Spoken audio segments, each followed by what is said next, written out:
Hey everybody, before I get started, I just want to mention a couple of ways that you can engage with me on a more personal level. I have a few avenues set up and I keep focusing on one, and I figured why don't I make a short little video talking about all of them real quick before we get into these episodes. So first thing, Patreon. There's a link in the episode description, in every episode description to the Patreon, as well as a video on the feed called Major Announcement that has all the details of what each tier offers and how much they cost. I implore you to check that out. I offer a lot of cool shit for my patrons. Second thing, the Discord channel. There's also a Discord link in the episode description and in every episode description. I have multiple channels set up there for each show that I'm covering, and it's a great way to just engage with me. I have a channel set up for MMA talk as well. I'm a big MMA fan, so if you're an MMA fan, you can check that out as well. There's a link to the Discord in the episode description. And then lastly, the Facebook and Twitter. Social media. Follow me on there. I post news on there. When I say news, I mean like, hey, I'm stopping covering this show. Hey, I'm starting covering this show. Let me know what you think about this. I do live watches of things on Facebook where like I'll check in and say I'm watching so-and-so show, and then I'll like live comment while I'm watching it, and that'll be cool if maybe you watch that show too and you want to watch along with me, or you're watching it later and you will see my thoughts, which are usually pretty entertaining because I'm usually pretty high when I'm writing them. So check out all those links in each episode description, and let's talk about this episode. Peace. One mic, one mic. Yeah. All I need is one mic. One mic. Yeah. All I need is one mic. One mic. One mic. Hey everybody, welcome back to One Mic, where I watch shit so you don't have to. And today I'm here to talk about Season 2, Episode 2 of Paramount Plus's Mayor of Kingstown, entitled Staring at the Devil. And before I get started though, I want to apologize for the slight delay on getting this video out. If you're one of the 7 or so people who were anticipating this video, and you saw that my updates on Facebook about my kind of like scheduling and when I was going to put things out, I said I was going to put this out on Sunday, same day as the episode drop. But yesterday, for those that don't know, yesterday was my birthday, my 41st birthday, Sunday, January 22nd. And if you're also someone who has been paying attention to this channel, you know that I had some re-aggravated back issues that happened recently, and the back shit took me out like all weekend. I spent my entire birthday weekend either on the couch or in the bed in some form of pain. So that made it so I wasn't really able to get up and record this and Fight Talk 35 for the Patreon, but I'm feeling manageable today, so I'm getting these out today. But then again, that's why there's the delay. So if you were somebody who read all that, it's probably like 1 or 2 people at this point who I'm apologizing to, who read that post and are like, where's the where's the Mayor of Kingstown video that he promised on Sunday? So to the 1 or 2 of you that may have been doing that, that's why this is coming out on Monday instead of Sunday. So, talking about this episode, the title refers to a line spoken by Bunny as he enters the prison at the end of the episode. I'm going to paraphrase here, but he essentially says that the people in the prison must not pray to God, because if they did, they wouldn't be staring at the devil. And I just want to say up front that establishing Bunny as this person who everyone is terrified of doesn't really work for me. And I don't know if that's me alone or if other people feel that way too, but I don't know. I don't know if it's the actor. Like, I don't find the actor to be that intimidating. I don't know if that's what it is. But I was fine with that as long as he was just sitting in a chair in the front yard and kind of just like, hey, Mike, here's the information I'm delivering to you on behalf of the leaders of the Crips. Like, that was fine. Like, I'm able to accept that. But when he gets off the bus at the prison at the end of this episode and the entire prison yard got quiet, I didn't buy that at all. Like, I don't think there's anybody, real or fake, who could warrant that type of reaction. Like, I don't know, Al Capone? I don't fucking know. But Bunny does not give me that everybody is scared of him vibe. And I think it would help if they made Bunny a little bit more volatile and less reasonable. Like, every time I see him, he's often angry, but he always listens to reasons. He doesn't do anything rash.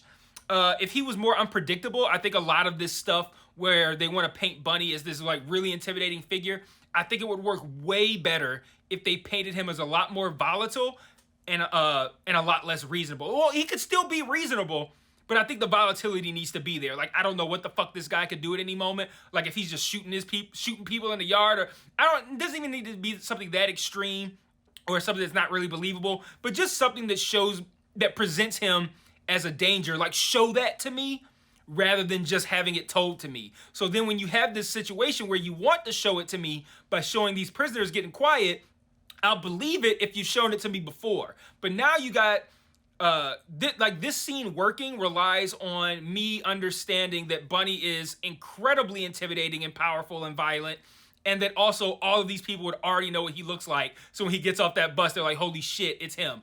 And like none of that worked for me, and I think that's because they haven't done a great job of establishing Bunny as that kind of guy. They've done a great job with the character. Like, I like the Bunny character quite a bit, but to position him as somebody who's that intimidating and frightening and has that much power, I don't think they've given me that. So like I feel like they could have worked a little bit more on establishing him as somebody who is intimidating or frightening by showing some bit of volatility there. But right now it's just him yelling at motherfuckers and them running. It's like, okay, I understand that everybody's scared of him, but why? So, but I could accept that when he's the motherfucker sitting on a lawn chair in the front yard. I could accept all that. When he walks into a penitentiary and everyone responds like that, now I'm like, okay, you haven't really shown me this level of intimidation. So I think they need to work on the everybody is scared of him vibes. It didn't really work for me.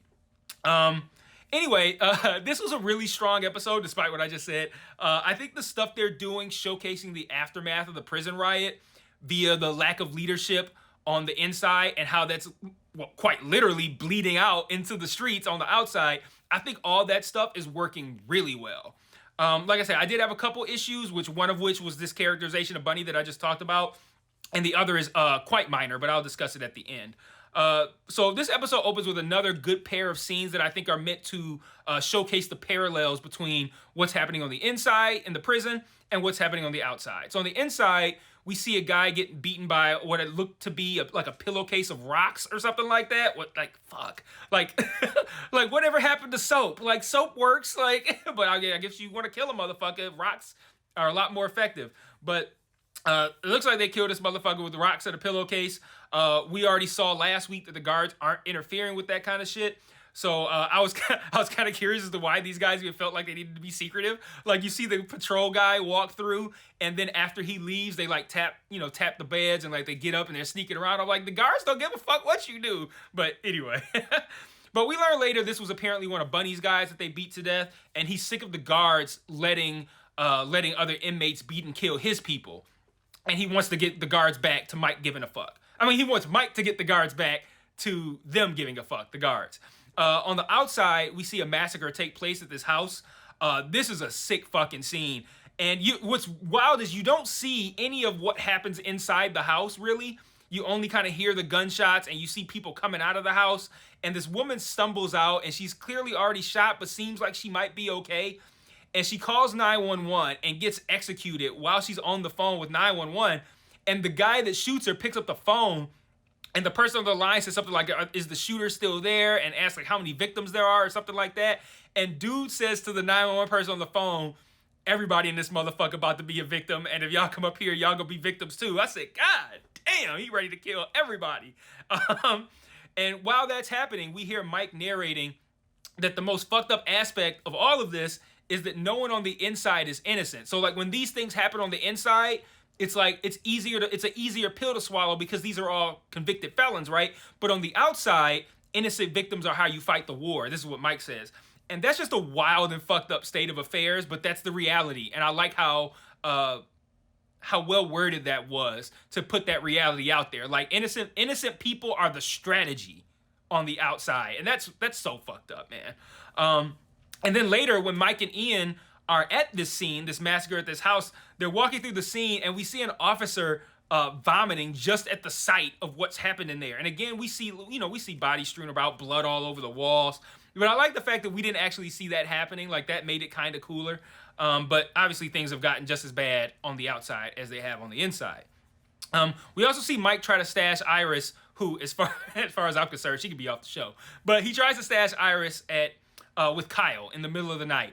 And I love how this goes about as badly as it could possibly go. Like, Mike's plan is like, okay, I'm gonna roll up in there in the middle of the night. I'm gonna pass Iris off to Kyle. He's gonna be cool about it. I'm gonna dip and I'm gonna handle what I gotta handle. And then Kyle's wife wakes up. The mom wakes up. Iris has a temper tantrum in front of everybody at the door, befitting a character that needs to be killed off. But I still love how just tragically bad this went. Like, it could not have gone worse. But I mentioned a moment ago that Mike and Ian arrived at that massacre scene, and outside they discover this modified gun that tells Mike that the Crips are working with the Mexicans because they couldn't do that on their own. And Mike starts following this blood trail, and this leads to a dying Crip, and they were able to follow this blood trail because apparently nobody is watching what they're doing. And it's like, you see something like Mike looks down, sees the blood trail, and wants to follow it. Ian is like, yo, we should call for backup or something. Like, no, he said something like, we should call SWAT. I think he said, like, we should call SWAT or something like that because he doesn't know where it's going to lead. And you can see people in the background not watching them. And I'm just like, what kind of crime scene is this? Where no one already saw this, well, I think they were told about the modified weapon, but no one saw this blood trail or followed it, and no one is watching them to find the gun and follow the blood trail. I'm like, oh, how convenient that no one was looking at these guys. But they find this dying Crip, and he confirms that they are in fact working with the Mexicans, and that the Bloods are working with the Aryans, aka the racist white people, the white supremacists. Mike asks who ordered the house hit, and the dude delivers one of the best lines in the episode. He's like, nobody ordered it. We just out here warring, man. I don't know why I like that phrase, like warring, but like that's why we describe it, and I think that's a great way to word it. Like, there's no rhyme or reason to any of this shit. We just out here fucking people up, fucking each other up, and that's just what's happening. And that's just, I don't know, that's wildly fucked up. And it makes this really interesting to watch. So Mike's plan to fix this is twofold. One, he wants Bunny to get leadership organized on the inside. Obviously, that will help with the outside. He has a plan for this that Bunny is going to hate in the short term, but will work out great for him in the long term. He says, like, you're not going to have to hide out on that roof anymore. The roof of the Metro PCS. And then the second thing is that Bunny wants Mike to get the guards to give a fuck again. He also asserts that the guards are kind of like running the gang shit on, like, in lieu of the actual gang members. Like, the guards are kind of like orchestrating the violence that's happening on the street. And when Mike goes to ask Kareem to come with him to help execute this plan, Kareem even says, like, yo, I'm cool with them just killing each other off. Like, I really don't give a fuck. But Mike points out that, like, it's the innocent people who are going to take the losses here, and that convinces Kareem to roll with him. So we see part one of this strategy play out in this episode. Mike utilizes his lawyer friend, Evelyn, to get the head of the Crips, which Bunny, the Bloods, the Aryans, and the Mexicans, all in the prison to hash out their leadership system, hash out their shit, so that'll help solve the outside shit. Once that's done, Evelyn will theoretically drop the charges and they'll be released. And I gotta say, I'm kind of hoping something goes wrong with that plan and that they're stuck in the prison. I just think that would be really cool for Mike to have made a promise to all four of these leaders of these gangs. Well, he only made the promise to Bunny, but like for him to have made the promise that essentially, I think he said it once everybody was getting arrested, I think he said, like, yeah, he said, we'll let you guys out once you figure this out. I think it would be really cool for him to make that promise. They figure it out, but then for whatever reason, they don't get let out. So now Mike loses his credibility with the most powerful people in these gangs. I think that will make for some really good drama. So I'm kind of hoping that's what ends up happening. And then if that does happen, I will be hopping on here and being like, I told you so. Even though that's not a prediction, it's just a hope, but it's kind of a prediction too. So Kyle's story this week is kind of a strange one, aside from the Iris situation. We see him with his new partner. This time they're in a car and not on a boat. And his partner wants to pull over someone who's towing a boat uphill for going slower than the speed limit. He rides this guy's ass. The guy speeds up, and then he still pulls him over. And Kyle's just like, what the fuck kind of shitty cop are you? This guy's not letting Kyle get into position, nothing. This guy is just he's terrible at policing, terrible at copping. So the guy, recklessly approaches his car and gets shot.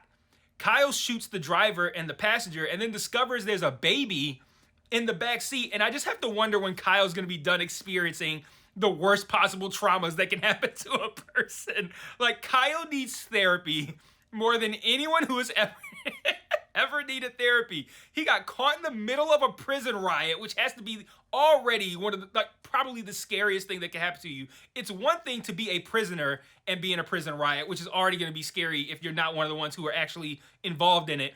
But to be, it's weird to call him a civilian because he's a cop, but to be like somebody who's just visiting the prison and now they've like escaped into like the visitor area of the prison and you gotta hide because you're a cop. Like, that's already scary enough. Then he shoots 2 adults to find out that not only did he just shoot a kid's parents, but he could have killed that kid. Like, what? Like, man, Kyle needs to be in an asylum. He's probably so fucked in the head. But the only thing I can't piece together from this scene is why these 2 people would kill the cop approaching. Like, what reason would they have to do that? And I assumed that Milo was in the back of that truck and maybe he had like a gun to their head. It's like, yo, kill this cop when he walks up here. But then he wasn't. So I don't know why they would shoot that cop. Like, and I'm kind of curious about that. Like, if we don't revisit that and I don't find out a reason why theoretically just 2 civilians with a baby in a car would shoot a cop for pulling them over. Like, if I don't get an explanation for that, I'm going to count that as kind of like an unforced error on the show's part. Like that, like if the whole goal was to get us to the point of like, oh no, Kyle's super traumatized. You got there, but you got there at the expense of making sense. And I don't like I have no reason to believe that these 2 people are anything other than the mother and the father of this kid in the back. Why would they shoot a cop? So like, I need an explanation for that, or to me, that's a mistake on the show's part. But later we see Iris has found Milo, and there's another explanation I need. Like, I don't like that we didn't get an explanation for how she found Milo, but she finds Milo, so I know Milo was not in the back of that car. Don't know why they shot him, but the episode ends with Iris linking up with Milo and essentially asking him to take her back. I mean, I don't care about that because I want Iris dead anyway, but I don't know if she found Milo or if she had an idea of where he would go this whole time, but I think the show fucked up by not making that clear. Like, if she found him, I need to know how. Like, really need to know how. And if she already knew where he was gonna hide, then I need to know why she didn't tell anybody. Why didn't she tell Mike? Because that's the whole reason that she's been getting moved around all this time, is they want to avoid putting her in danger because they assuming Milo's gonna come after her. So, you know, they took out, you remember season 1, they took out the homing thing in her hip or whatever. All this so Milo can't find her. So if she knew where he was, why should she be like, yo, Mike, he's probably hiding here. Why don't you check that spot out? You kill this motherfucker, now we good. But like that, nothing. She didn't say anything. So she either knew where he was and didn't say anything, which doesn't make sense, or she somehow found him, which doesn't make sense. So like, they need to explain how she found Milo. And if not, that's going to be the second thing that I'm going to be like, that episode fucked up that thing too. So I'm going to end with a couple of thoughts. Well, actually, it's just one thought. I think one of the reasons that the bunny characterization doesn't work for me is that they've also given him some comically bad things to do. Like, so for example, in this episode, when the gang members the heads of the 4 gangs are all getting arrested, the blood guy walks up and he said him and Bunny have some sort of exchange. I don't remember what it was, but then Bunny just like growls at him and grits his teeth. Like, he says something like, it's like a cordial exchange, but then Bunny goes, "Arr." And I'm like, what is this, Looney Tunes? Like, like nobody would do that in real life. Like, why is Bunny growling at motherfuckers? So I'm like, that like, you want me to believe that this guy is intimidating to everybody in this prison, or where they're gonna stop acting up just because he got off the bus, but then you got him out here growling at motherfuckers like he's like the fucking wolf hunting the 3 fucking, what's it, the 3 little pigs? Yeah, like, I'm like, what is this shit? But so yeah, some issues with Bunny. I do believe the show is probably going to give us the explanation for how Iris found Milo. I'm not as confident about finding out why Kyle's partner shot those 2 people, but those 2 grievances aside, this was a really great episode, I think, and it relied heavily on, well, my perception and enjoyment of this episode falls heavily on how well they're doing this is what's happening inside the prison and how it's affecting the outside. I think they're doing really great work with that. So I will see you guys next week for episode 3, hopefully actually on Sunday this time, and until then, peace.